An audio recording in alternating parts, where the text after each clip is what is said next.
சற்று முன் கிடைக்கப்பெற்ற மிக முக்கியமான செய்தி ஒன்று வெளியாகியுள்ளது. அனைத்திந்திய அண்ணா திராவிட முன்னேற்றக் கழகத்தின் பொதுச் செயலாளர் எடப்பாடி பழனிசாமி அவர்கள் மதுரைக்கு சுற்றுப்பயணம் மேற்கொள்ள ஏற்பாடுகளை செய்திருக்கிறார். ஆனால் எடப்பாடி பழனிசாமி அவர்கள் ஊருக்குள் வர முடியாத அளவிற்கு பன்னீர்செல்வத்தின் ஆதரவாளர்கள் ஒட்டுமொத்தமாக எதிர்ப்புகளை தெரிவித்துள்ளார்கள் என்றும் 2026 சட்டசபை தேர்தலில் எடப்பாடி பழனிசாமி அவர்கள் மிகப்பெரிய ஒரு தோல்வியே தழுவார், அதிமுக வெற்றியடைவது மிகப்பெரிய கடினம் என்ற தகவலும் தற்பொழுது கிடைக்கப்பெற்றுள்ளது.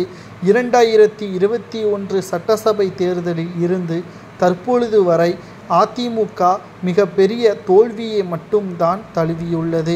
அதற்கு காரணம் எடப்பாடி தான். சி.வி. சண்முகம், தங்கமணி, வேலுமணி இவர்கள் எடப்பாடி பழனிசாமி அவர்களுக்கு பின்னால் இருந்து கொண்டு எடப்பாடி பழனிசாமி கொடுக்கின்ற பணத்தை பெற்றுக்கொண்டு அதிமுகவின் தோல்விக்கு உறுதுணையாக செயல்படுகிறார்கள்.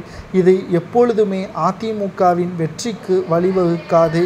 அது மட்டுமல்ல, அனைத்திந்திய அண்ணா திராவிட முன்னேற்ற கழகத்தை பொறுத்தளவிற்கு வெற்றி வாய்ப்பு என்பது ஒரு முறை மட்டுமல்ல, பல முறை அதிமுகவிற்கு கிடைத்துள்ளது. தொடர் முதல்வராக மறைந்த முதல்வர் ஜெயலலிதா அவர்களும் பதவியேற்றிருந்தார். ஆனால் இப்பொழுது எடப்பாடி மறைந்த முதல்வர் ஜெயலலிதா அவர்களது பதவியில் இருக்கிறாரை தவிர அவரை போல் சிந்திப்பதற்கு எடப்பாடியால் எதுவும் செய்ய முடியவில்லை. தோல்வி மட்டும்தான் அவரால் பெற்றுத்தர முடிகிறது. மதுரைக்கு எடப்பாடி பழனிசாமி அவர்கள் சுற்றுப்பயணம் மேற்கொண்டால் அவரை நாங்கள் விரட்டி அடிப்போம் என்பதற்கேற்ப பன்னீர்செல்வத்தின் ஆதரவாளர்கள் தெரிவித்திருப்பது பேசும் பொருளாக மாறியுள்ளது. ஏற்கனவே அதிமுக பாஜக கூட்டணிக்கிடையே ஏற்பட்டுள்ள தற்பொழுது கூட்டணி பங்கீடு ஒட்டுமொத்தமாக தொகுதி பிரச்சனைகளும் அதிகமாகி கொண்டிருக்கக்கூடிய நிலையில் அதிமுகவின் தொண்டர்கள் களத்தில் இறங்கி வேலை செய்யவில்லை என்ற கோபமும் பாஜகவிற்கு வருகிறது. அதிமுக ஒன்றிணைந்து விட்டால் இது பிரச்சனையே கிடையாது, அதிமுகவின் கூட்டணி தான் வெற்றியடையும் என்று உள்துறை அமித்ஷா அவர்களும் பல முறை எடுத்து கூறியுள்ளார். ஆனால் எடப்பாடி பழனிசாமி அவர்கள் கேட்பதாகவே தெரியவில்லை.